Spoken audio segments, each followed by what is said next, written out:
Millions of years ago, on the plains of Africa, a momentous event took place. Apes that had walked on 4 legs stood up and walked on 2. Eventually, this change in posture would be followed by a change in their brains. Somehow, over time, they would become us. We know it happened, but we've never known when or why. Until now. In the Sahara Desert, a 6-million-year-old fossil called Toumai may hold the secret of how we first walked upright. We are writing the first chapter of human evolution. We are very close to the beginning. Very close. And the fossilized bones of a child from 3.5 million years ago hint to us about the beginnings of human thought. We're discovering how many different human species lived on Earth at the same time, and why all but one died out. We, Homo sapiens, are the first ever to be alone.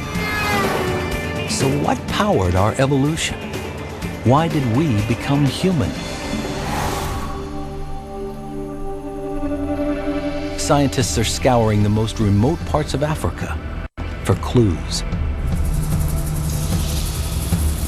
The search for answers begins here, in the Afar, northeastern Ethiopia. It's part of the Great Rift Valley, a deep cut in the earth where geologic forces are ripping Africa apart. Millions of years of history are brought to the surface in layers of exposed rock. It's hot and desolate. Dangerous, too. Ancient rivalries and modern weapons have turned the Afar into a no-man's land of simmering conflict. But Zerai Alemzaget has made this forbidding place his life's work. He's searching for the fossilized traces of our earliest human ancestors. The fossil bones of animals like antelopes, elephants, and pigs are abundant. But the fossils of our ancestors are extremely rare. Then, in a stroke of luck, Zerai makes the find of a lifetime. A find that illuminates our origins in a unique way. On that afternoon, we decided to survey this hillside. And the first thing that was spotted was a cheekbone of the face. It was a face so tiny, it had to be a baby. But not a baby chimp. He could tell that from its shape. The skull was embedded in sandstone, but as Zerai turned it over, he could see more bones inside.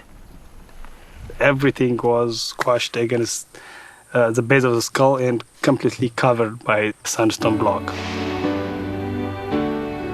Clues to the age of the fossil came from a distinctive feature in the landscape. White bands of volcanic ash. And that is the volcanic ash dated to 3.4 million years ago. If the volcanic ash is 3.4 million years old, Zerai's fossil, which was lying just above it, must be younger. It was a child from the dawn of human evolution, about 3.3 million years ago. Zerai called the baby Salam, the Ethiopian word for peace.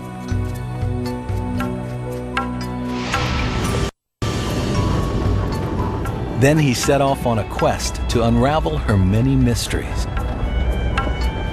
Her journey began a very, very long time ago. Imagine the entire span of recorded human history, taking us back to the Egyptian pyramids, about 5,000 years. Double it, 10,000 years ago, when plants were domesticated and agriculture begins. Double it again, to the time when Ice Age hunters paint stunning images on cave walls. And keep doubling, 6 more times, taking us back 1.3 million years, when the first creature who really looked like us hunted on the plains of Africa. And then keep traveling back another 2 million years, and only then do we arrive in the time when Salam lived in Ethiopia nearly 3.5 million years ago. What were Salam and her family like? What kind of world did they live in? The answers are hidden in their fossil bones.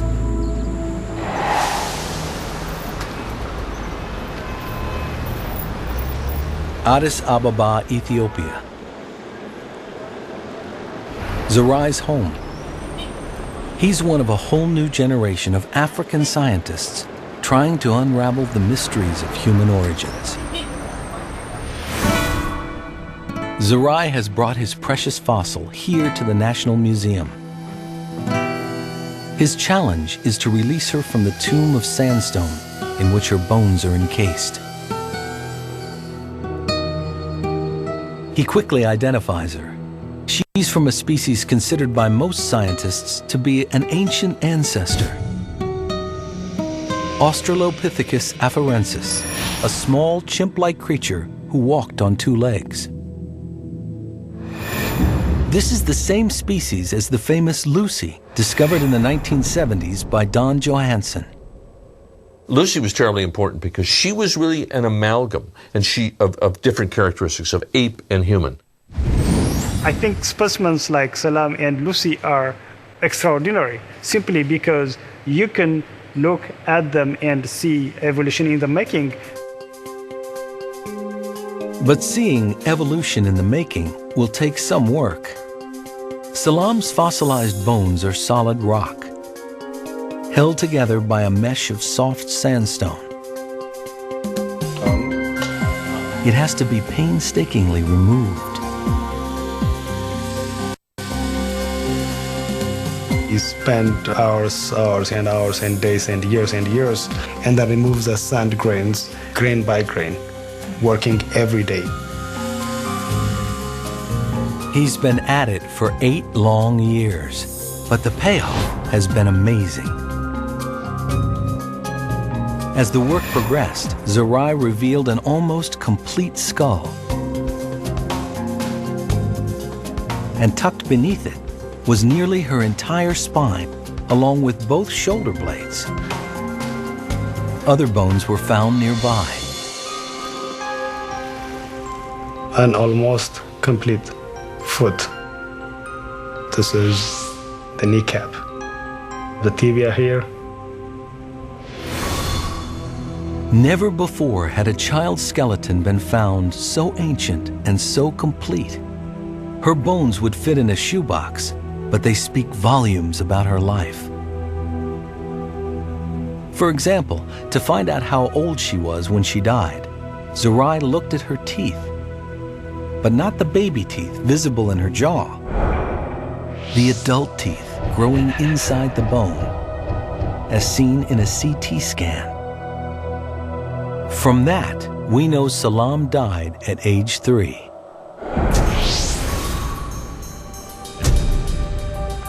Like Lucy, she testifies to a crucial step in our evolution.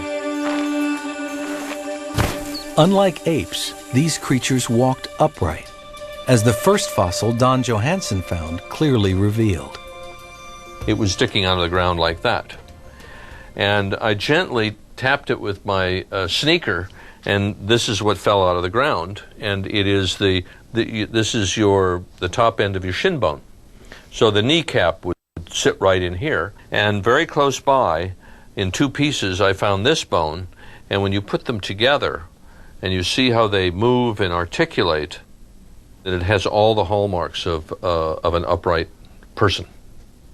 Other bones confirm that Lucy walked on two legs like us. This is Lucy's pelvis, and you can see how different a chimpanzee is, and the reorientation of these hip bones. In a chimp, they're facing straight forward. So this is what everybody's sitting on in their living room right now. So they're not identical, but clearly these two resemble each other much more closely, right? Than either one of these resembles the pelvis of an ape. From the waist down, Lucy was like us. From the waist up, she and her kind were all ape. Salam's skeleton is the same, with chimp-like shoulder blades giving her the range of motion needed for climbing and swinging. These ancient creatures must have spent time in the trees, possibly sleeping there at night to keep away from predators, but walking upright on the ground during the day. They were at home in two worlds. What was their environment like?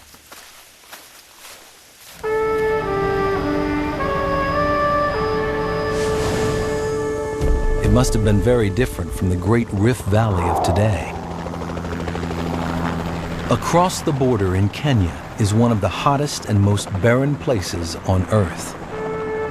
A vast expanse of volcanic rock and burning desert. That's how it is now. But there's good evidence that for most of its history, it was very different. Researchers braving temperatures over 100 degrees are seeing signs of a dramatic transformation here in the Suguta Valley. The Suguta Valley was entirely covered in water, up to an elevation of about 580 meters. So you can imagine that all this valley was filled by a huge lake. A huge lake that's deeper than any of the Great Lakes. In fact, the entire African continent used to be a lot wetter than it is today. Many millions of years ago, long before Salam and Lucy, Africa was a wet tropical environment covered with rainforest.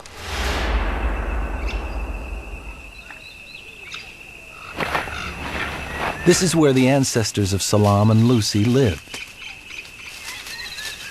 They probably looked a lot like chimps. But then Africa started to gradually dry out. The rainforest began to shrink. By Salam's time, 3 to 4 million years ago, the Great Rift Valley was a mosaic of different environments. We know that from the fossils of the animals that lived here.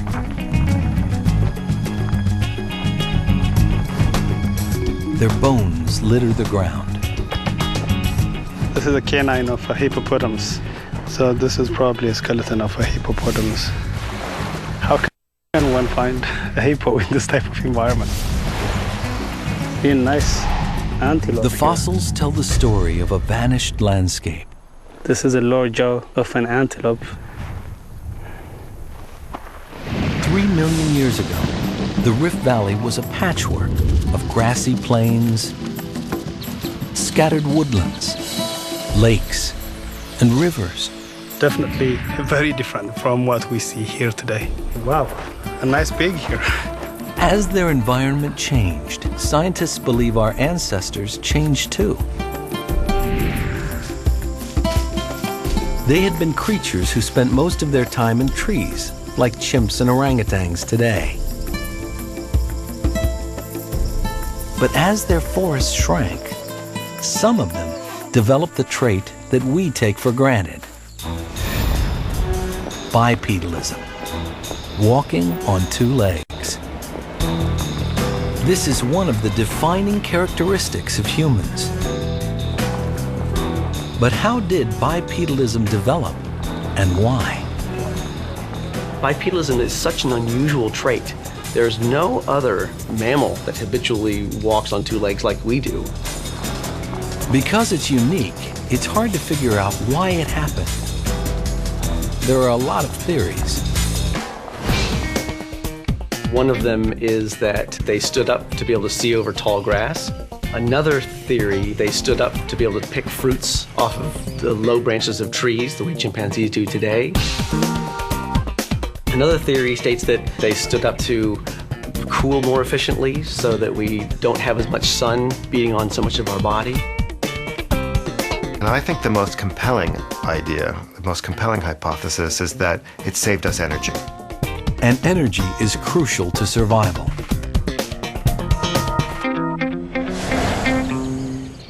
Let's go back to the dense forest, home to our ancient ape ancestors 10 million years ago. Like many apes today, they were perfectly suited to a life in the trees. They're very good at climbing in trees. They're phenomenal at climbing in trees. On the ground, these ancestral apes could probably walk on two legs for short distances if they had to carry something.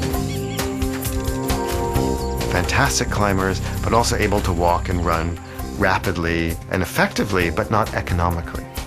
Walking was tiring, but they didn't have to walk far. But if you're a chimp and you only walk 2 to 3 kilometers a day, it doesn't really mean much, right? It's not going to have that much of an effect on your energy budget. But energy demands would change as the forest started to disappear. Our ape ancestors had to walk more. They have to go farther to get from one fruit patch to another fruit patch, for example. Dan Lieberman is an expert on bipedalism. He believes that walking on two legs evolved because it saved energy. When you compare the energy consumption of humans to chimps, there's no contest. A chimp is an energy glutton. It spends an enormous amount of energy, about 4 times as much energy as a human walking. Whether it walks on 4 legs or 2, a chimp can't compete with the human gait. It's poorly designed to withstand the forces of gravity. It has to spend a lot of muscular effort to keep itself from collapsing into a little pile of chimpness or whatever with each step. According to Lieberman, small anatomical differences created large energy savings, setting our ancestors on the path to bipedalism, a path that would eventually lead to us. But how long did it take? When Lucy's kind were first discovered, many people thought they were the so-called missing link between apes and humans. But the science of genetics has transformed our understanding with a technique called the molecular clock. Today, scientists can compare DNA from closely related species to find out how long ago they split from a common ancestor. It's just a very simple idea that the rate of change in DNA sequences is more or less constant over time. And that's an extraordinarily powerful concept because it means that you have a way of determining when 2 species last shared a common ancestor. Living forms evolve because DNA sometimes spontaneously changes as it copies itself. These changes happen at a surprisingly regular rate. By counting the differences between the genetic code of chimps and humans, we can calculate how long they've been evolving away from each other. The dates that one almost always gets are around 5 to 7 million years ago for when humans and chimpanzees last shared a common ancestor. Here was proof that humans diverged from the apes much earlier than we thought, about 6 million years ago. It shows Lucy and Salam weren't one step removed from chimps, but many. They may even be closer to us than to the first human ancestor. So what came before Lucy and Salam? Who was our earliest ancestor?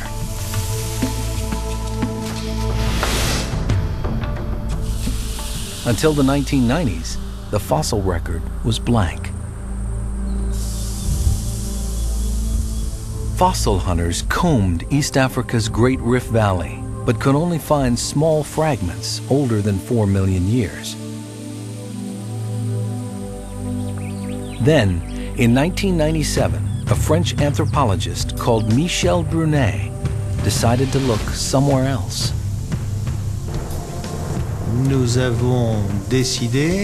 We decided to go to Africa, but to the west. To the west of the Great Rift.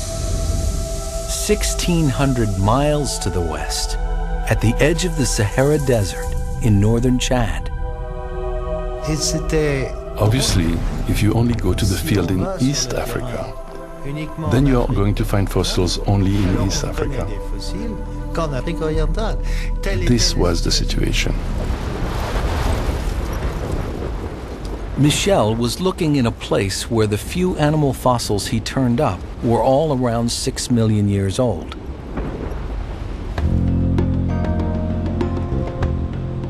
No one expected any human-like fossils to be found in a layer that ancient. And everyone said, no, there just aren't any fossils there. Michel was not to be deterred. He was stubborn, many thought to the point of madness. He and his team spent years searching the desert for signs of our ancestors, and year after year, they came up empty. Then, on their 26th expedition in 2001, they found a smashed, misshapen skull around 6 million years old. They called it Sahelanthropus chidensis. There were no bones apart from the skull. Could it be a human ancestor or just another ape? The skull was so deformed, it was difficult to tell. Michel would have to reconstruct it.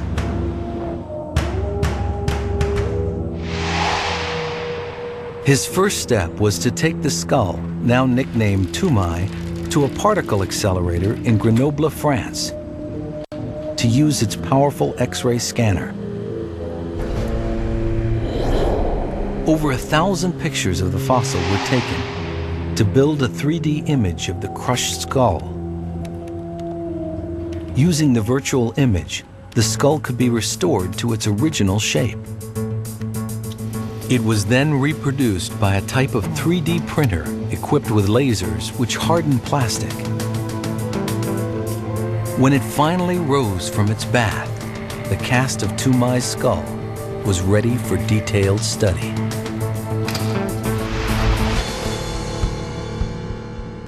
The cast allows Michel to answer an important question. Did this ancient creature walk on 2 legs millions of years before Lucy or Salam? It's how the skull connects to the spine that provides the vital clue. And Michel could infer that from the shape of Toumaï's skull. If Toumaï's skull is set on the neck of an ape that walks on all 4s, his eyes point downward. That can't be right. Set on the upright spine of a biped, his eyes point straight ahead. For Michel, this proved Toumaï walked upright. Anatomically speaking, he had a receding back skull of a biped. The back of his skull is not that of a gorilla, like some people are trying to say. No, not at all. All you have to do is look. Some scientists still question whether Toumaï was really a biped. But if Michel is right, his 6 million year old fossil is a good candidate for the first human ancestor. Discoveries like this are changing the way we see human evolution. Scientists used to have a simple idea. The growth of open grasslands forced our ancestors out of the trees. They became bipeds, and in short order, brain size increased. Human evolution took off. We were on our way to becoming human. That simple idea prevailed for more than a century. Darwin thought that we left the trees, walked on the ground upright, freed our hands, made tools, got big brains, reduced our canines, and so on, all at the same time. But walking upright may not have automatically led to big brains at all. From Toumai to Salam, both bipeds, brains stayed small. And they weren't the only ones. Over millions of years, there was a profusion of upright walkers with complicated names and chimp-sized brains, like Auroran tuganensis. What we're seeing is a fluorescence of species, multiple species. They're probably subtly different from each other. Ardipithecus ramidus. But it's important to recognize that there are not major differences among these species. Australopithecus africanus. They were all bipeds, big snouts, more or less chimp-sized brains. Kenyanthropus platyops. This way of life, this suite of adaptations, lasted for millions of years. Small-brained bipedal apes were extremely successful. Debates rage among scientists about which one eventually led to us. But as a group, they flourished for about 25 times longer than we've been around.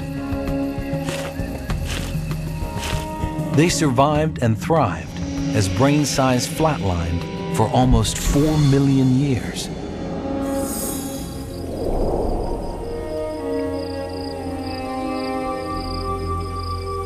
But that doesn't mean nothing changed. There's evidence that the seeds of our humanity were growing in these ape-like creatures. One key difference between humans and apes is the length of childhood. But what do we know about the childhood of our early ancestors? We know all about the adult individuals, but we didn't know much about the children. The brains of baby chimps have an early growth spurt. They're almost fully formed by age 3. In humans, that growth spurt is slower, and it takes nearly 2 decades for our brains to fully mature. But what about Salam's brain 3.3 million years ago? But of course, most exciting. Her skull tells us all we need to know. We have her milk teeth and her adult teeth, which give us her age, 3 years old. And we have a cast of the inside of her skull, which tells us about her brain. When you have this, you can directly measure how much of the brain was formed at age 3. From other fossils, we know how large Salam's brain would have been as an adult. So Zerai could calculate how much of her brain was already formed by age 3 when she died. He knows what the answer would be for a chimp. By age 3, a chimpanzee would have over 90% of the brain formed. But Salam's brain was only around 75% of its adult size, suggesting it was growing up slower.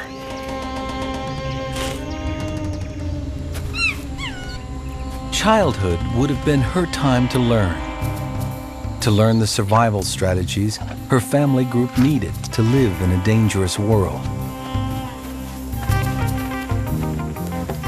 Perhaps this set the stage for our longer human childhood when culture is handed down. But is there any other evidence Salam's brain was becoming more human and less ape? To find out, compare a human brain to a chimp's. This is the brain of our closest relative, the chimpanzee brain. It's slightly larger than you would expect of a typical primate for their body size, not greatly so. But there's a difference. Scientists look for clues to the evolution of the brain in the folds and furrows on its surface. One important structure is called the lunate sulcus. In chimpanzees, as in many primates, there's this big, deep sulcus here, the lunate sulcus. The lunate sulcus is a deep furrow in a primate's brain. It divides parts of the brain related to vision from the rest of the neocortex, which is where more complex thought happens. The human brain doesn't have this deep furrow, and the neocortex is bigger than the vision structures, which have moved far to the back. So did Salam have the deep furrow and small neocortex of a chimp, or had something changed? Brains don't fossilize, but her remarkably complete skull provides a way to see some of the different structures of her brain. A cast of the brain case, called an endocast, preserves the impression of the brain's surface.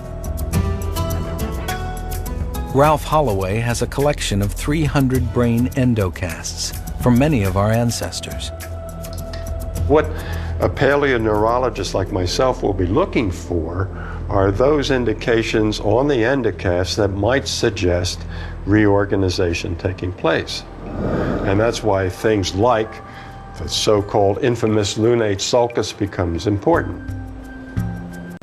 Ralph claims that as chimp-like ancestors evolved into creatures like Salam and Lucy, the lunate sulcus, the furrow marking the vision structures, moved back, making room for a larger neocortex, the thinking part of the brain. If you look carefully, what you've got here is a depression that could very likely be the lunate sulcus. And so that suggests then by Australopithecine times that you're having a beast that is simply smarter than present-day chimpanzees. If that's the case, although still the size of a chimp's, Salam's brain had been rewired. But there was a long way to go.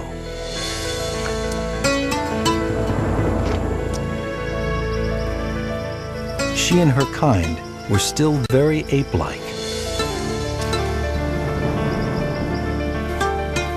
It would take another 1,000,000 years for the seeds of humanity contained in Salam's tiny frame to bear fruit. It's a time still shrouded in mystery. For almost 500,000 years, the fossil record is virtually silent. But in this blank period, something is happening. In 2.5 million-year-old layers, scientists begin to find something new. We might be tempted to call them rocks, but someone was shaping them. They are the first stone tools. The way we know this is a tool instead of just a broken rock is that it's broken in a very particular way. Breaking a flake off this way, this way, back and forth. So there is a method behind how this rock was broken in order to make it into a tool, and it's not a random method. It's considered unlikely they were made by Australopithecus, Lucy's kind. So Australopithecus was around for a couple of million years and did not make stone tools. But if not Lucy's kind, then who? The gap in the fossil record makes it difficult to say. But that's not surprising. Tools preserve easily. Bones, much less so. Finally, the skulls of a new creature begin to turn up. Is this the toolmaker? The skulls are different from what came before. They represent the dawn of a new era, beginning around 2 million years ago. This is our era, the era of the genus Homo, humans. The mysterious toolmaker, Homo habilis, is the first of these new creatures. But we definitely have evidence that the stone tools were being used to break the long bones in order to get to the marrow inside the long bones. There were clear cut marks on the bones of turtles, crocodiles, big antelopes, little antelopes, even hippos, really big animals like hippos. So we know that meat had become a new important part of the diet of Homo habilis. The first fossil to be called Homo habilis included 21 bones of the hand and was nicknamed Handyman. This little bone is the bone at the end of the thumb. And that little bone in Homo habilis, like in humans, is very broad. And the broad bone reflects having a broad pad on the thumb with a lot of surface area for fine precision grip. With newly dexterous hands, this creature could make better tools. But what was it like? The few skeletal bones that have been found indicate a creature much smaller than us, about the same size as Lucy and Salam's kind, Australopithecus, 3 to 4 feet tall. Homo habilis was still ape-like in many ways, but with a critical difference. What we see in the evolution of Homo habilis is an expansion in the brain size compared to Australopithecus. So here is the skull of Australopithecus, and it has no forehead. It just has a straight slope behind the orbits. Whereas here in Homo habilis, you see a sloping, elevated forehead. And in Australopithecus, the area behind the orbits is pinched in, also reflecting a small frontal region. In contrast, in Homo habilis, we see an expansion of that area behind the orbits that points to an expansion in the cognitive capabilities of higher functions, of higher reasoning functions of the brain. It was an expansion equivalent to a doubling of brain volume. Once you go from something like 400 cc's in Australopithecines to, say, 700, 800 cc's in Homo habilis, yes, you're getting a big increase in cognitive capacity. And along with his bigger brain, Homo habilis was starting to look a lot more human. The contours of fossil skulls allow reconstructionist Victor Dieck to reveal the faces of early human beings. Gone is the projecting snout of an ape. In Homo habilis, the face of humanity is emerging.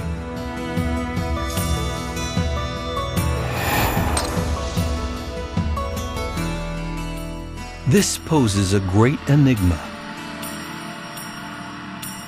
Why, after millions of years of flatlining, did brain size and mental capacities suddenly take off?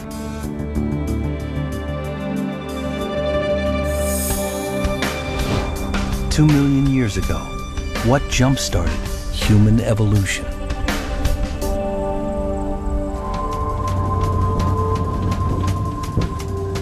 Scientists all over Africa looked for clues. Here in Kenya, they found some. At the southern end of the Great Rift Valley. It's a hotbed of tectonic activity where ancient layers are forced to the surface. 10 million years ago, Africa was a much wetter place. A tropical jungle which has been slowly drying out ever since. But these rocks in Kenya show that Africa's gradual drying trend was punctuated by bursts of wild climate fluctuation. Rick Potts is an expert in reading the rocks.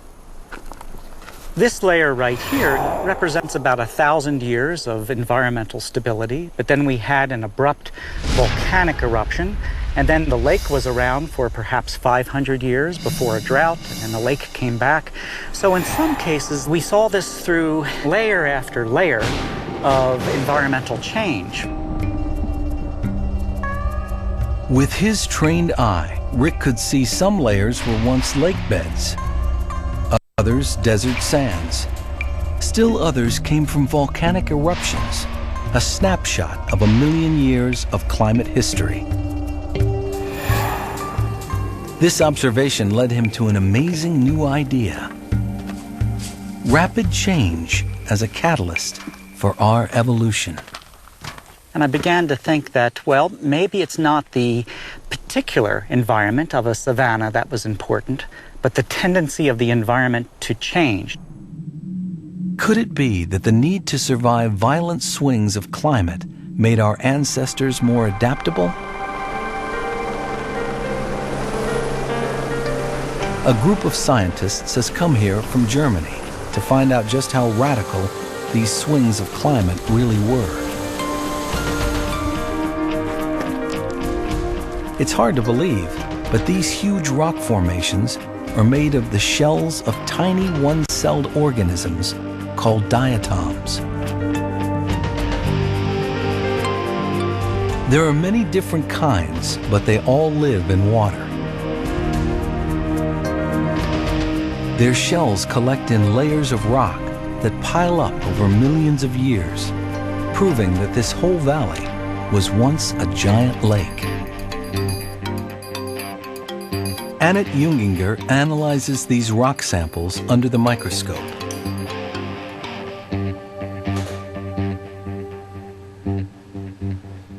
What I've discovered was that those white layers consist of a special kind of diatoms which only live in deep lakes.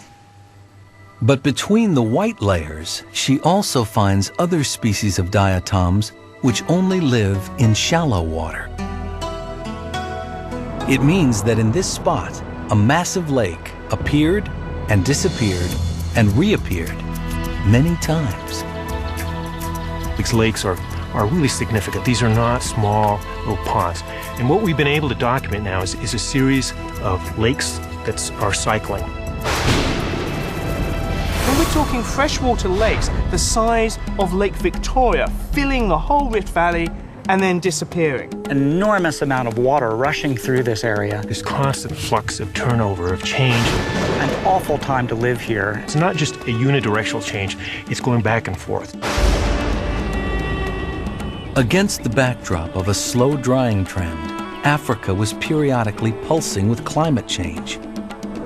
Wet, dry, then wet again, sometimes in the space of 1,000 years. Punishing drought alternated with storms and monsoons. Rivers and forests sprang up, then turned to dry grassland, all in the evolutionary blink of an eye.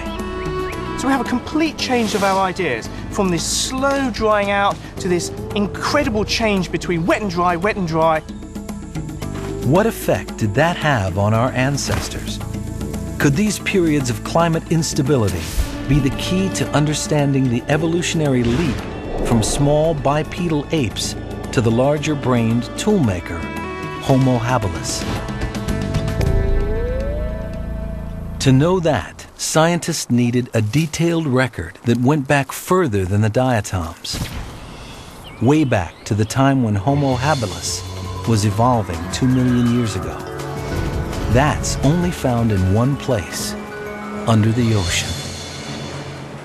Layers of deep-sea sediment tell a story that goes back millions of years.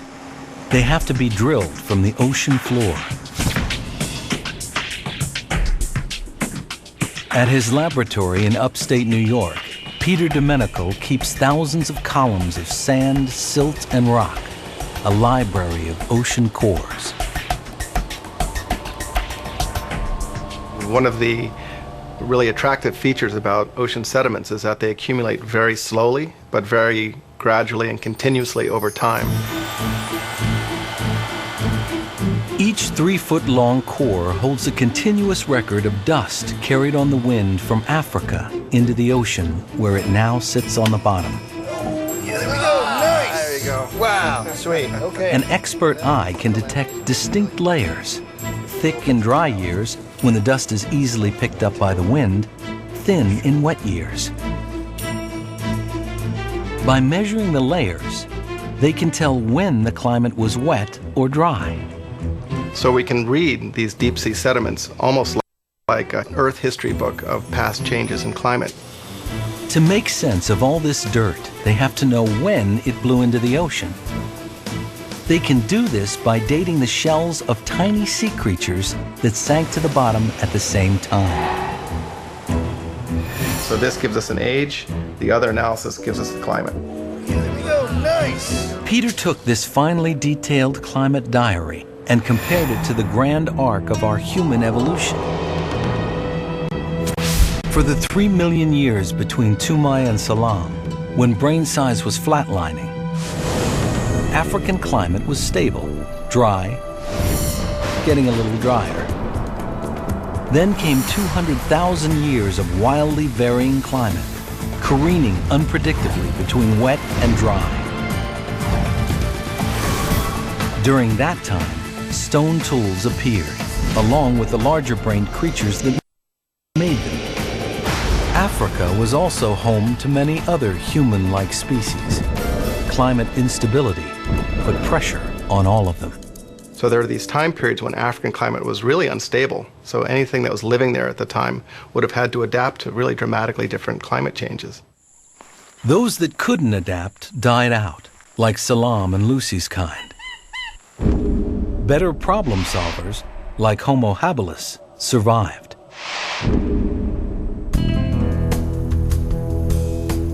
The new discoveries about ancient climate upheavals in Africa have led Rick Potts to formulate a bold theory of human evolution. The traditional idea we have had about human evolution is that it was the savanna, the grassy plain with some trees on it, that was the driving force. But instead, what we've discovered is that climate changed all the time. And so the idea that we've come up with is that variability itself was the driving force of human evolution, and that our ancestors were adapted to change itself. It's a simple but revolutionary idea. Human evolution is nature's experiment with versatility. We're not adapted to any one environment or climate, but to many. We are creatures of climate change. I think we should actually look to our proud ancestry and how we evolved in East Africa and say, that's how we survived that, we can survive the future. Because we are that creature, because we are that smart. Today, climate change seems to threaten our survival. But it may have held the keys to the astonishing story of how we became who we are. Because it didn't stop 2 million years ago. These dramatic upheavals would continue for another 1.5 million years, propelling our ancestors down a road leading ultimately to the smartest creature the world has ever known.